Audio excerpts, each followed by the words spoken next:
Assalamualaikum warahmatullahi wabarakatuh. Nama saya Dira Agustin dari kelas 11 IPA 3. Saya akan mempresentasikan salah satu tokoh yang ada di materi bab 6, yaitu Abdurrahman bin Auf. Yang pertama, riwayat hidup singkat. Sahabat Rasulullah SAW yang bernama Abdurrahman bin Auf merupakan salah satu di antara 10 sahabat Rasulullah yang akan dijanjikan masuk surga. Ketika ia masih masa dalam jahiliyah, ia dikenal dengan sebutan Ad-Ammar. Rasulullah SAW kemudian mengganti namanya dengan Abdurrahman bin Auf setelah ia menyatakan keislamannya.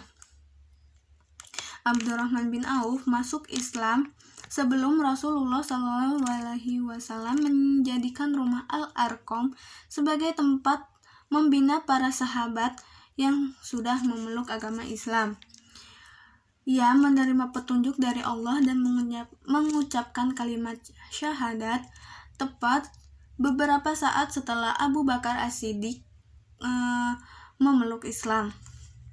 Sejak awal mulai memeluk agama Islam sampai kematiannya pada usia 75 tahun, ia menjadi contoh dan panutan yang baik bagi seorang muslim yang teguh memegang keimanannya.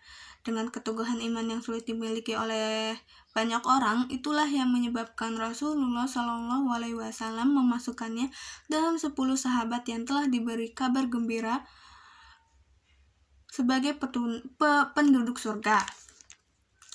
Khalifah pengganti Rasulullah SAW yang kedua, yaitu Umar bin Khattab, bahkan menunjuknya menjadi anggota Majelis Syura yang berjumlah 6 orang sebagai calon khalifah yang dipilih untuk meneruskan kepemimpinannya. Seraya berkata, Rasulullah SAW wafat dalam keadaan ridho kepada mereka.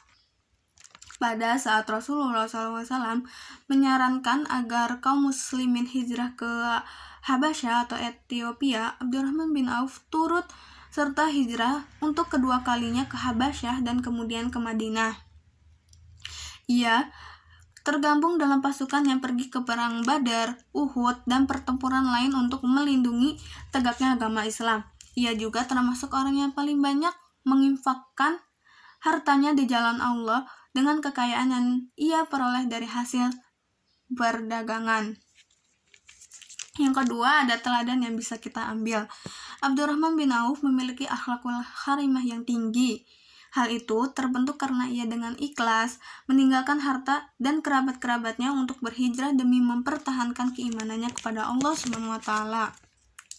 Ketika ia berhijrah ke Madinah, maka ia pun mempersaudarakan dengan salah satu kaum muslimin yang ada di Madinah. Orang-orang Madinah bersedia membagi harta kekayaan untuk para muhajirin yang datang ke Madinah tanpa membawa harta kekayaannya, karena mereka berhijrah dengan sembunyi-sembunyi agar tidak tertangkap oleh orang-orang kafir Quraisy.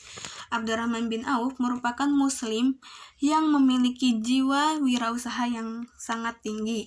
Baik semasa Rasulullah SAW maupun sesudah wafatnya, kondisi perekonomiannya itu terus meningkat dengan pesat. Ia jeli dalam memanfaatkan peluang usaha sehingga banyak memperoleh keuntungan. Namun seluruh harta usahanya itu ditunjukkan untuk mencapai ridhonya Allah SWT semata sebagai bekal di akhirat kelak, bukan untuk memenuhi kesenangannya. Ia pula tidak suka menumpuk-numpuk harta kekayaan terlalu banyak. Abdurrahman bin Auf pernah menjual tanah seharga 40.000 dinar. Kemudian hasil penjualan tersebut dibagi-bagikan kepada Bani Zurah, istri Rasulullah SAW, dan kaum fakir muslim. Selain itu, ia juga pernah menginfakkan 500 ekor kuda untuk perlengkapan pasukan Islam yang akan pergi berperang. Pada saat detik-detik kematiannya, ia masih sempat mewasiatkan 50.000 dinar untuk fisabilillah dan 400 dinar untuk setiap orang yang ikut perang Badar yang masih hidup. Selain terkenal dengan sifat pemurah dan dermawan, ia pula dikenal sebagai sahabat Rasulullah SAW yang banyak meriwayatkan hadis. Itulah sejarah singkat masa hidup salah satu sahabat Nabi yang bernama Abdurrahman bin Auf.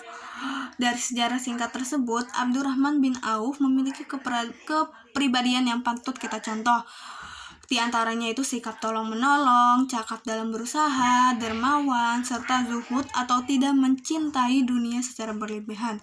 Mungkin itu saja presentasi dari saya, kurang lebihnya saya mohon maaf. Wassalamualaikum warahmatullahi wabarakatuh.